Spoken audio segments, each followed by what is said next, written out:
Hello students, कैसे हैं आप सब। आशा करती हूँ आप अच्छे होंगे और अच्छे से अपनी पढ़ाई कर रहे होंगे। मैं मोनिका रावत आपका स्वागत करती हूँ आईसीटी वर्चुअल क्लासरूम देहरादून में। बच्चों, आज हम क्लास 12th का जो आपका सब्जेक्ट है फिजिक्स, उसका चैप्टर इलेक्ट्रोमैग्नेटिक इंडक्शन को कंटिन्यू करेंगे। पिछले लेक्चर में हमने ये देखा था कि इंडक्टेंस क्या होती है।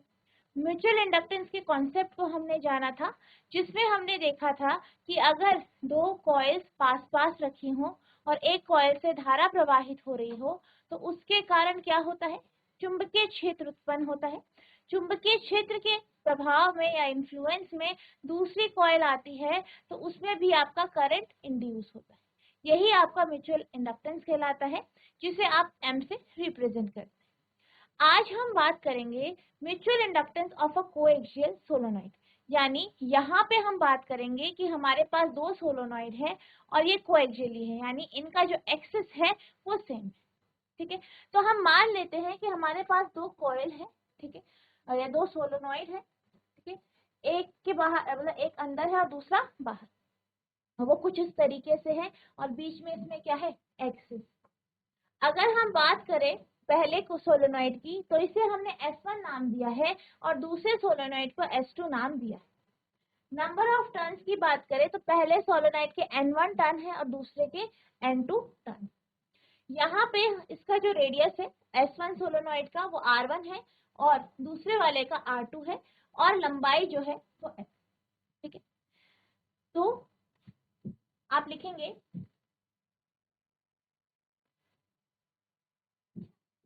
let us consider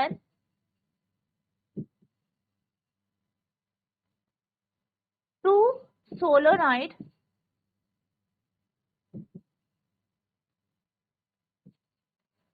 which are having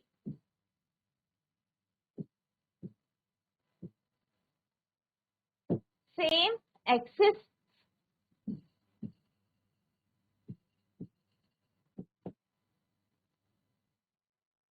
मान ले दो परिनालिका S1 तथा S2 है,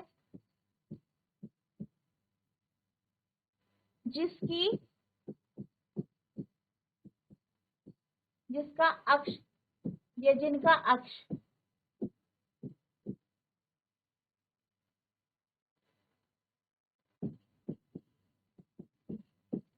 एक है।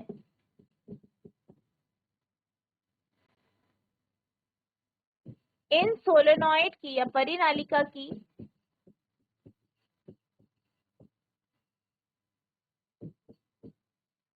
लंबाई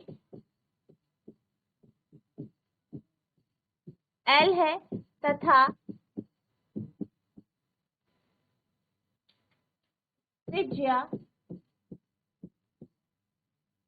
यानी रेडियस क्या है, R1 तथा R2। ठीक है, पहले आप थ्योरी लिखेंगे कुछ इस तरीके से, नोट करेंगे।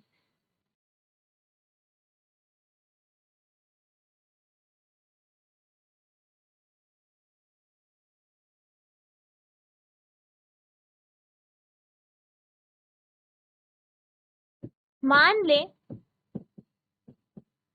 S1 परिनालिका में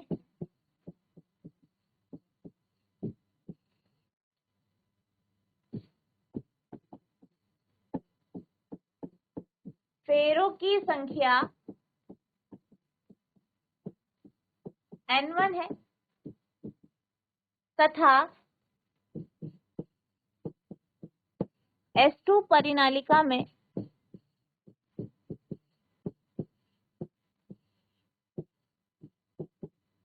फेरों की संख्या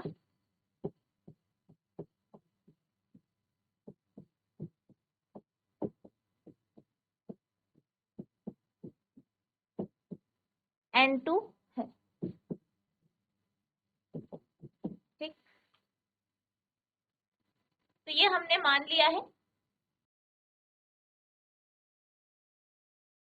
अब हम बात करते हैं चुंबकीय क्षेत्र की, यानी मैग्नेटिक फील्ड की। तो आप लिखेंगे चुंबकीय क्षेत्र यानी मैग्नेटिक फील्ड। अब हम मैग्नेटिक फील्ड की अगर बात करते हैं तो हम क्या सोच रहे हैं कि जो पहला सोलेनॉइड है उससे धारा प्रवाहित हो रही है, जिसके कारण क्या होगा, धारा प्रवाहित होगी और जिसके कारण क्या होगा, यहाँ पे मैग्नेटिक फील्ड उत्पन्न हो। धारा प्रवाहित होगी तो करंट के कारण यहाँ पे मैग्नेटिक फील्ड उत्पन्न होगा। किसमें? सोलेनॉइड में। कौन सा सोलेनॉइड? पहला सोलेनॉइड। तो चुंबकीय क्षेत्र जो यहाँ पे होगा किसके कारण?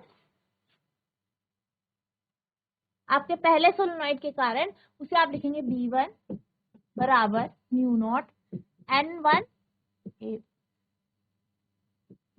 NI।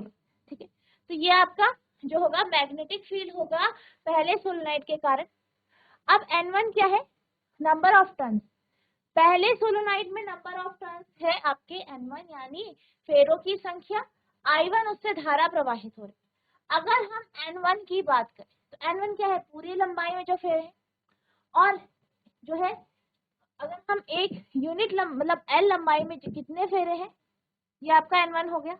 अगर हम N1 स्मॉल n1 ले यानी यूनिट लेंथ में लें तो आपके पास टोटल अपॉन लंबाई हो जाएगी, कुल फेरे बटा लंबाई। और ये क्या है आपका कि एक यूनिट जो है जो आपका लंबाई है उसमें कितने फेरे हैं, तो N1 आ जाए। तो आपका आएगा B1 बराबर म्यू नॉट N1। N1 क्या होगा? N1L बराबर हो जाएगा आपके N1 के।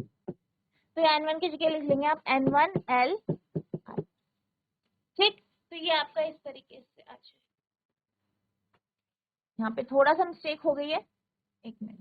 ठीक है, तो यहाँ पे B1 क्या है? मैग्नेटिक फील्ड है, तो म्यू नॉट N1 I1।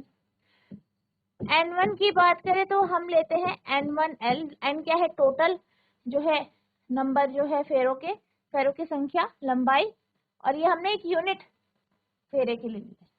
ठीक, अब अगर आप इसकी जगह ये रख देंगे तो ये आ जाएगा B1 बराबर mu naught N1L up I1। ठीक, ये आपका आ जाएगा। इसे आप समीकरण 1 मान लीजिए। ठीक, अब हम चुंबकीय फ्लक्स की बात करें, मैग्नेटिक फ्लक्स की बात करें। ठीक है, इसके कारण फ्लक्स उत्पन्न होगा, इस B1 के कारण फ्लक्स उत्पन्न होगा और किस पे उसका प्रभाव पड़ेगा? दूसरी कुंडली। तो आप लिखेंगे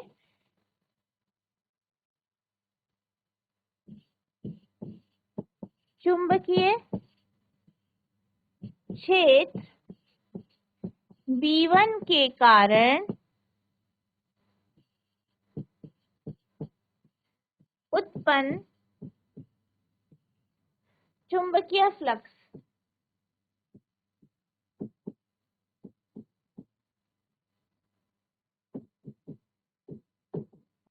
अब इसका प्रभाव दूसरी कुंडली पर पड़ेगा। अब हम फाई की बात करते हैं। ठीक है, तो अब हम क्या निकालेंगे? यहाँ पे फाई 2 निकालेंगे। तो फाई 2 आपका कितना आएगा? फाई 2 निकालना है, फ्लक्स का फॉर्मूला क्या होता है? Phi 2 B dot A. यहाँ पे हम नंबर, ठीक है, नंबर ऑफ टर्न N1 ले लेंगे B1 के कारण और डॉट ए यानी ए। ठीक, तो ये आपका मैग्नेटिक फ्लक्स का यहाँ पे फॉर्मूला आ गया है। ठीक, अब यहाँ पे अगर हम इसकी बात करें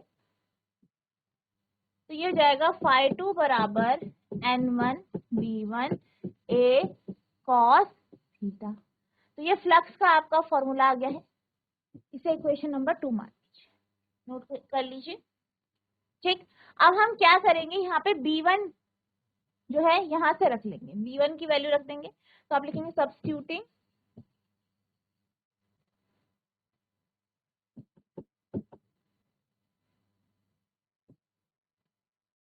1 into क्या हो जाएगा? फाई 2 बराबर N1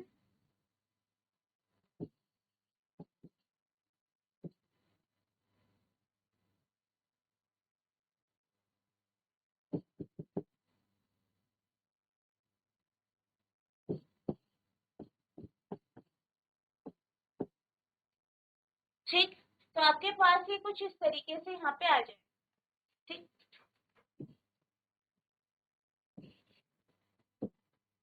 तो यहाँ पे जो फ्लक्स होगा वो आपका कितना आएगा, φ2 बराबर n2 mu naught n1 upon l I1 a cos theta, यानी φ2 आपका हो जाएगा mu naught n1 n2 I1 a cos theta upon l। ठीक, तो ये आपका φ2 आ गया है। ठीक, अभी आपका φ2 आ चुका है। अब इंडक्टेंस के फॉर्मूले से आपको क्या पता है कि जो आपका करंट होता है वो किसके ऊपर डिपेंड करता है, फ्लक्स के ऊपर डिपेंड करता है। ठीक, तो यहाँ पे जो आपका करंट होगा ये भी आपका किसके ऊपर डिपेंड करेगा, कि जो फ्लक्स उत्पन्न हो रहा है वो किसके ऊपर डिपेंड करेगा, करंट, यानी पहली कॉइल से कितना करंट फ्लो होगा। तो इसे आप लिख सकते हैं इस तरीके से, आप जानते हैं M क्या है, म्यूचुअल इंडक्टेंस, तो M बराबर φ1, ये अगर डिनोमिनेटर में I1, सॉरी φ2, ठीक है, फ्लक्स, φ2 फ्लक्स दूसरे कॉइल में उत्पन्न हो रहा है तो किसके ऊपर डिपेंड करेगा, करंट के ऊपर। ठीक है, पहली कॉइल के करंट के ऊपर। तो अब आप वैल्यू रख देंगे तो आएगा mu naught n1 n2 I1 a cos theta upon I1, यहाँ पे I1 से I1 कैंसिल हो जाएगा, तो M बराबर mu naught n1 n2 a। ठीक, ये आप लिख सकते हैं। ठीक, नोट कर लीजिए इसे। अब यहाँ पे थीटा की वैल्यू क्या है आपकी, 0 डिग्री है। ठीक, क्योंकि बी और ए की बात करें और दोनों के बीच का एंगल 0 है, तो आपके पास क्या आ जाता है, M बराबर म्यू नॉट n1 n2, क्योंकि cos 0 1 हो। यहाँ पे आपका L छूट गया है, L भी है।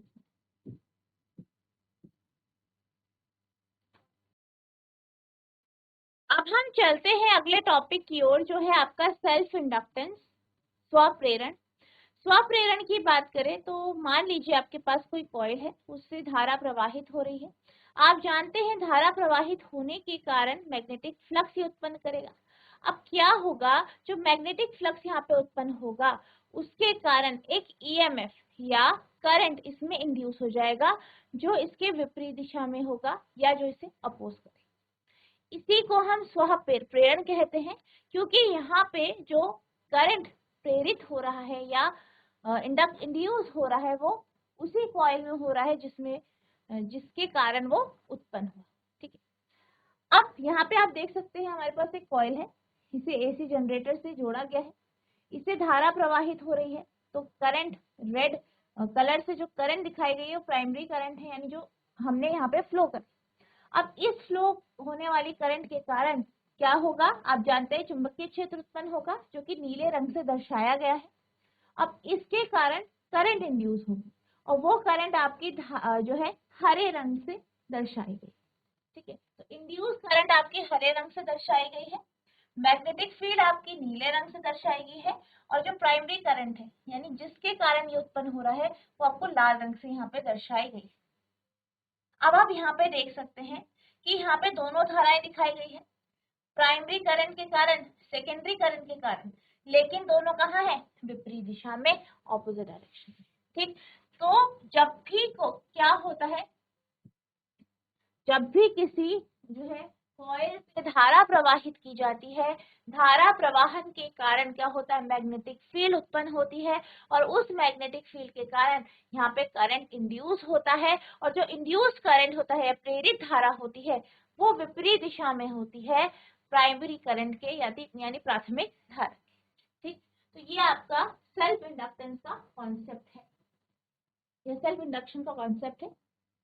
तो सेल्फ इंडक्टेंस क्या होता है, self inductance is the property, ये क्या है, एक प्रॉपर्टी है of the current carrying coil. ठीक है, किसी धारा प्रवाहित कॉइल की दैट रेजिस्ट और opposes the change of current flowing through, जो क्या करता है, जो रेजिस्ट करता है या ऑपोज करता है उस करंट को, जो इसे जो है बदल रहा है या जिसके कारण ये उत्पन्न हो रहा है। This occur mainly due to self-induced EMF produced in the coil itself। और ये ज्यादातर क्यों होता है?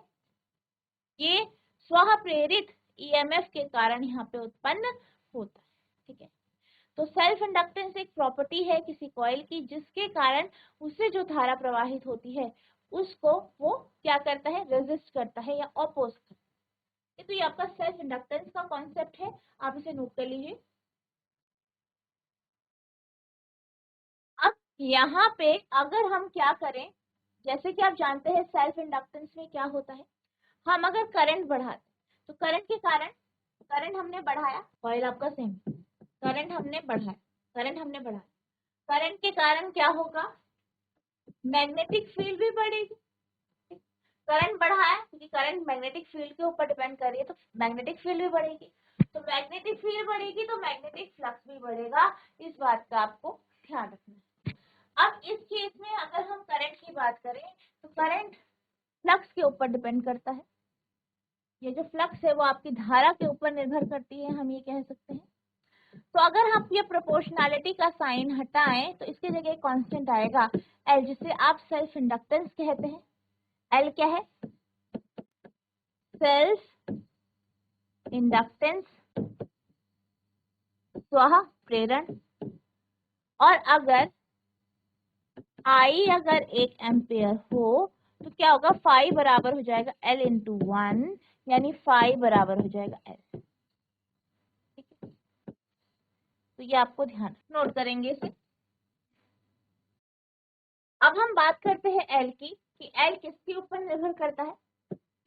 पहला है फेरों की संख्या यानी नंबर ऑफ टर्न्स।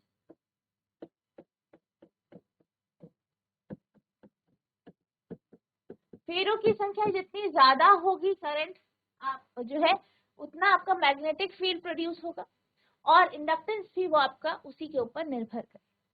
दूसरा है कोर का नेचर, कोर कैसा है इसके ऊपर, कोर की प्रकृति,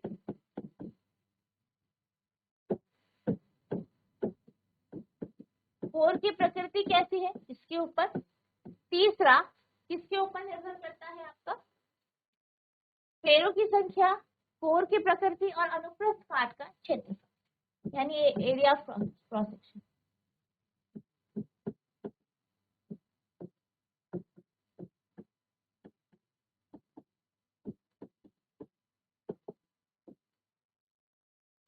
नंबर ऑफ टर्न्स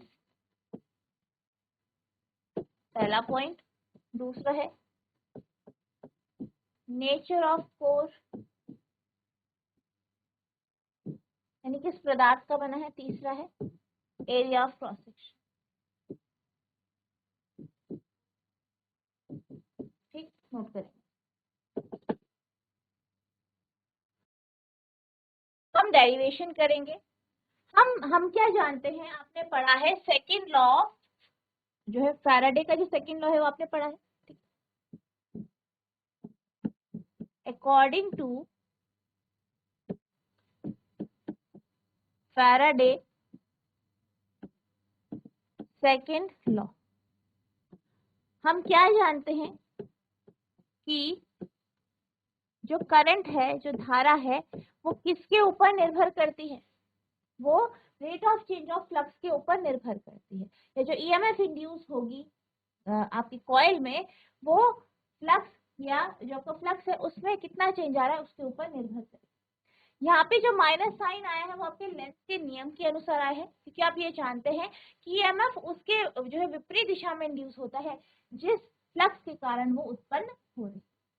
अब हम क्या करेंगे, यहाँ पे फाई की वैल्यू लिख देंगे। हम क्या जानते हैं, अभी हमने देखा कि फाई जो होता है बराबर होता है एल आई के, तो हम यहाँ पे फाई की वैल्यू रख देंगे minus D by D T और एल इंटू आई।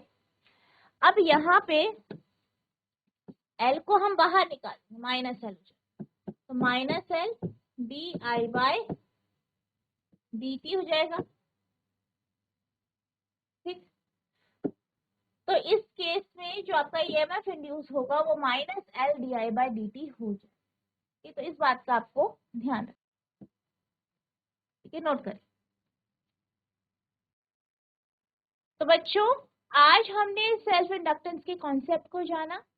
हमने ये भी देखा कि अगर दो जो आपके पास परिनालिका है वो कोएक्सियली रखी है तो इस केस में आपका जो है ईएमएफ कितना होगा, फ्लक्स कितना होगा, और म्यूचुअल इंडक्टेंस भी हमने जाना। तो आई होप आपको ये सारे टॉपिक अच्छे से समझ में आए होंगे। नेक्स्ट लेक्चर में हम प्रत्यावर्ती धारा या एसी करंट के बारे में पढ़ेंगे। तो जितना जो आपको पढ़ाया गया है इसे रिवाइज करना है। अगर आपको कोई भी डाउट होगा तो नेक्स्ट लेक्चर में आप पूछ सकते हैं। तो बच्चों, आज के लिए बस इतना ही। मिलते हैं हम नेक्स्ट सेशन में। तब तक के लिए thank you and have a nice day.